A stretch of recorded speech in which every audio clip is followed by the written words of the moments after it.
ನಮ್ಮ ಹೆಸರು ಭಾಗ್ಯ ಅಂತ, ಬೆಂಗಳೂರಿಂದ ಬಂದಿದ್ದೀನಿ. ನಾನು ತುಂಬಾ ವರ್ಷದಿಂದನೂ ರಾಯರನ್ನೇ ನಂಬೋದು. ಇಲ್ಲಿ ಸಾಕಷ್ಟು ನನ್ನ ಫ್ರೆಂಡ್ ಎಲ್ಲ ಹೇಳಿದ್ದಾರೆ ತುಂಬಾ ಚೆನ್ನಾಗಿದೆ, ಇಲ್ಲಿ ಒಳ್ಳೇದಾಗುತ್ತೆ ಅಂತ ಹೇಳಿದ್ದಾರೆ. ಬಂದಿದ್ದೀನಿ. ನನಗೂ ಈಗ ಬಂದಾದ್ಮೇಲೆ ನಾನು ಏನೋ ಒಂದು ಬೇಡ್ಕೊಂಬಂದೆ, ಅದು ಆಗಿದೆ. ಸಂಜೆ ಬನ್ನಿ ಅಂತ ಹೇಳಿದ್ದಾರೆ. ನಂಗೆ ತುಂಬಾ ಖುಷಿ ಆಯ್ತು. ನನಗೆ ರಾಯರು ಸತ್ಯ ನನಗೆ ಮುಂಚೆಯಿಂದನೂ ಗೊತ್ತು.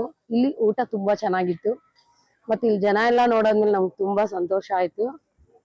ನಾನು ಅನ್ಕೊಂಬಂದಿದ್ದಾಯ್ತಲ್ವಾ, ಇವತ್ತೇ ಹಂಗಂದ್ರಲ್ವಾ ಸಂಜೆ ಬನ್ನಿ ಮೇಡಮ್ ಆಗಿದೆ ಅಂತ, ನನ್ಗೆ ಇನ್ನೂ ಬಹಳ ಸಂತೋಷ ಆಯ್ತು. ಬರ್ತೀವಿ ದೇವಸ್ಥಾನಕ್ಕೆ, ಇನ್ ಮುಂದೆನೂ ಬರ್ತೀವಿ. ಇವತ್ತೇ ಫಸ್ಟ್ ನಾನು ಅನ್ಕೊಂಡು ದೀಪ ಹಚ್ಚಿದೆ. ಆ ರಾಯರು ಎಷ್ಟು ಚೆನ್ನಾಗಿ ನನ್ಗೊಂದ್ ಕರುಣೆ ತೋರಿಸಿದ್ರಂದ್ರೆ, ಫೋನ್ ಮಾಡಿದೆ, ಸರ್ ಅದಾಗಿದ್ಯಾ, ಇಲ್ಲ ಇನ್ನೂ ಲೇಟಾ ಅಂತ. ಆಗಿದೆ, ಸಂಜೆ ಬನ್ನಿ ಅಂತ ಹೇಳಿದ್ರು. ನಂಗೆ ತುಂಬಾ ಸಂತೋಷ. ಅದು ಸುಮಾರು 1 ವರ್ಷದ ಮೇಲಾಗಿತ್ತು ಸರ್. ಇವತ್ತು ಕ್ಲಿಯರ್ ಆಗಿದೆ. ಸಂಜೆ ಬನ್ನಿ ಬ್ಯಾಂಕ್ ಹತ್ರ ಹೋಗಿ ಮಾತಾಡಿ ಅಂತ ಹೇಳಿದ್ರು. ನನಗೆ ತುಂಬಾ ಸಂತೋಷ ಆಯ್ತು.